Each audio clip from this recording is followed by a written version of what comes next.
கன்னி ராசிக்காரங்களுக்கு இந்த வருஷம் அப்படிங்கிறது உங்களுடைய சுமை.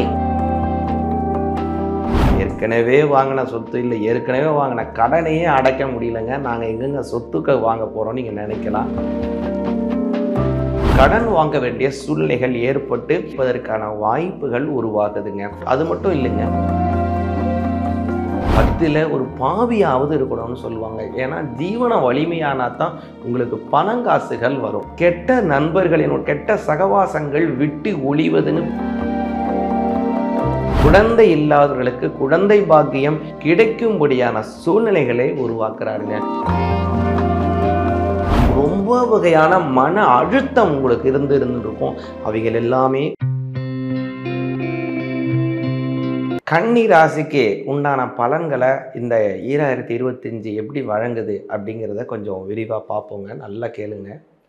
கன்னி ராசிக்காரங்களுக்கு இந்த வருஷம் அப்படிங்கிறது உங்களுடைய சுமை அதை குறைக்கக்கூடிய வருடமாக இருக்குங்க. ஒரு மாடிப்படி ஏறுறீங்க, ஒரு 100 படி ஏறுறீங்க, கையில் 20 கிலோ வெயிட்டை தூக்கிட்டு ஏறுறீங்க, ஒரு 2 வாட்டர் கேனை தூக்கிட்டு ஏறுறீங்க, 20 லிட்டர் வாட்டர் கேனை. உங்களால் ஒரு 100 படி எப்படி ஏற முடியும்? ரொம்ப கஷ்டம் இல்லைங்களா? ஆனால் அதே வாட்டர் கேனை ஒரு இடத்துல வச்சுட்டு பொறுமையாக நீங்கள் மட்டும் தனியாக நடந்து போனால் எப்படி சௌகாசமாக நடந்து போவீங்களோ அது மாதிரி உங்களுடைய சுமைகளை எல்லாம் குறைக்கக்கூடிய வருடமாக கன்னி ராசிக்கு இந்த 2025 வருதுங்க. அதனால் ஒரு நல்ல பலன் தரக்கூடிய வருடத்தில் இந்த கன்னி ராசிக்காரங்களுக்கு முதல் இடமா இந்த 2025 இருக்குங்க. முதல்ல பார்த்தோம்னா ஆரம்பத்தில் இந்த வருடத்தினுடைய ஆரம்பம் எப்படி இருக்குன்னா, உங்களுடைய ராசிநாதனாக இருக்கக்கூடிய புத பகவான் 4ஆம் பாவத்தில் இருக்கார். அதனால் புதிய வகையான சொத்துக்கள் வாங்குவதற்கான வாய்ப்புகள் உருவாகுதுங்க. ஏற்கனவே வாங்கின சொத்து இல்லை, ஏற்கனவே வாங்கின கடனையே அடைக்க முடியலங்க, நாங்கள் எங்கெங்க சொத்துக்கள் வாங்க போகிறோம் நீங்கள் நினைக்கலாம். கவலையே படாதீங்க.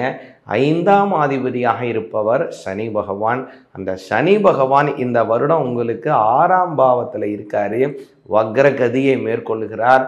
அதனால் பார்த்தீங்கன்னா இந்த வருடம் உங்களுக்கு நிச்சயமாக கடன் நிவர்த்தி ஆகும்.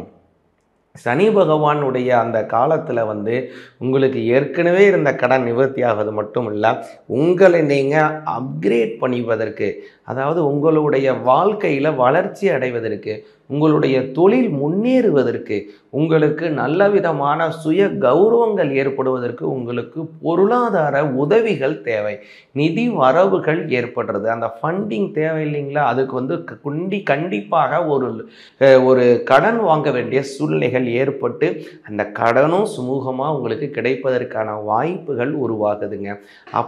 அது மட்டும் இல்லைங்க, உங்களுடைய முக்கியமான வளர்ச்சியாக இருக்கக்கூடிய சூரிய பகவானும் நல்ல இடத்துல நல்ல சுழற்சியில் இருக்காரு. அப்புறம் முக்கிய கிரகங்களாக இருக்கக்கூடியது உங்களுடைய 7ஆம் அதிபதியாக இருக்கக்கூடிய குரு பகவான்.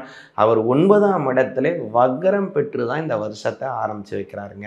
அது மட்டும் இல்லை, அவர் 9ஆம் பாவத்தில் இருந்து அவர் 10ஆம் பாவத்திற்கு மாறுகிறார். இந்த வருடம் மே மாதம் 11ஆம் தேதி 2025 குரு பகவான் உங்களுடைய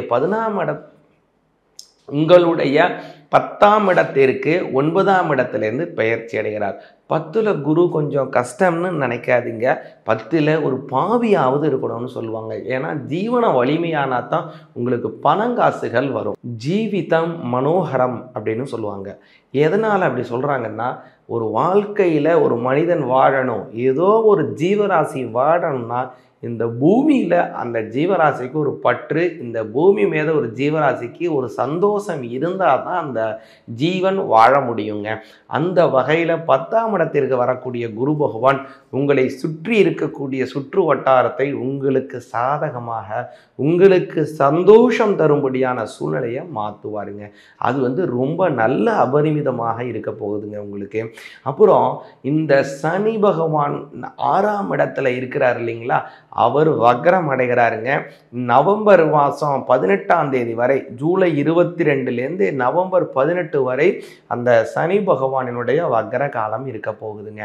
இந்த சமயத்தில் பார்த்தீங்கன்னா உங்களுக்கு கடன் சுமை குறைவதாக இருக்கட்டும், உங்கள் தொழில் உங்களுடன் போட்டி போட்டு செய்யக்கூடிய தொழில் செய்பவங்களாக இருக்கட்டும், நீங்கள் வேலை செய்யக்கூடிய இடத்துல உங்களுடன் சுமூகமாக பழகிறது, உங்களுடன் சாப்பிடுவதுன்னு இருந்தாலும் அவங்க உங்களுக்கு எதிராக போய் உங்களுக்கு துவேஷங்கள் செய்கிறது, உங்களை அவதூறுவாக பேசக்கூடிய சூழ்நிலைகள் எல்லாமே இருந்து வருதுங்க. அவைகள் எல்லாமே மாறுங்க. அந்த மாதிரியான இருக்கக்கூடிய நபர்களிடமிருந்து நீங்கள் விலகுவது, அல்லது அவங்களுக்கு உங்களுக்கும் ஏதாவது சுமூகமான முறையிலே பிரச்சனை ஏற்படாமலே சுமூகமான முறையிலே வேறு இடத்துக்கு அவர் மாறுவது, நீங்கள் ஒரு இடத்துக்கு மாறுவதுன்னு கெட்ட நண்பர்களின் கெட்ட சகவாசங்கள் விட்டு ஒழிவதுன்னு போன்ற நல்ல விஷயங்கள் ஏற்படவிருக்குதுங்க. அப்புறம் 10ல் போகக்கூடிய குரு பகவான் ஒரு கேந்திரத்தை உருவாக்குறாருங்க. ஏன்னா 4, 10 அப்புறம் 7 இது 3மே கேந்திரம்னு பேருங்க. இந்த 1, 4, 7, 10ன்னு சொல்லுவாங்க.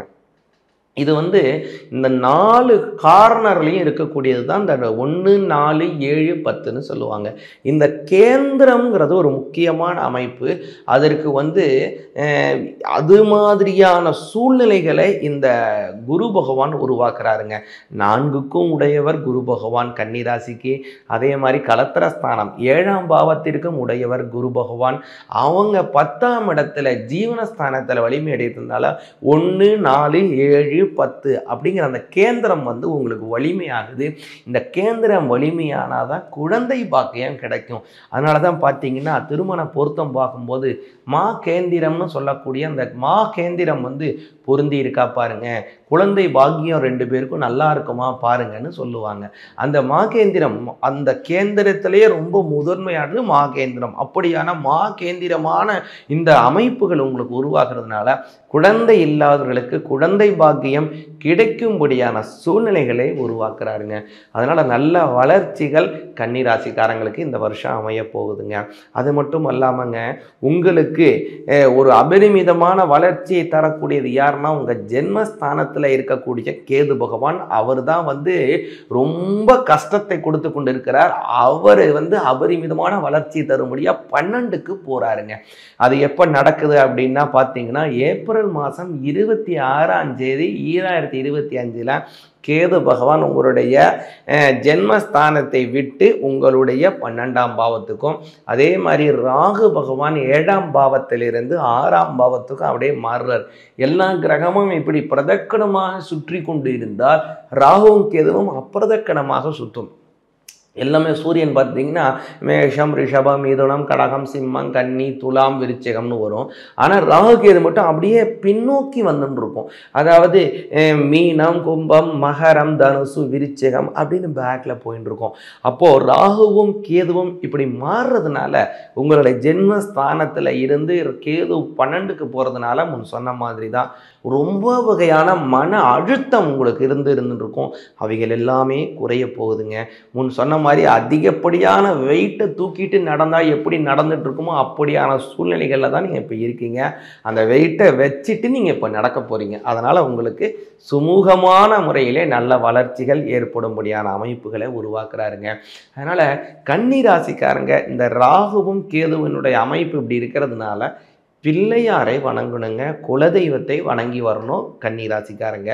பிள்ளையாரை சங்கடஹர சதுர்த்தி உங்களுக்கு வரக்கூடிய சங்கடங்களை அன்றைய தினம் வழிபாடு செய்தால் போகும் அப்படிங்கிறது தான் சங்கடஹர சதுர்த்தி. அன்றைய தினம் அருகம்பில் சாத்துங்க.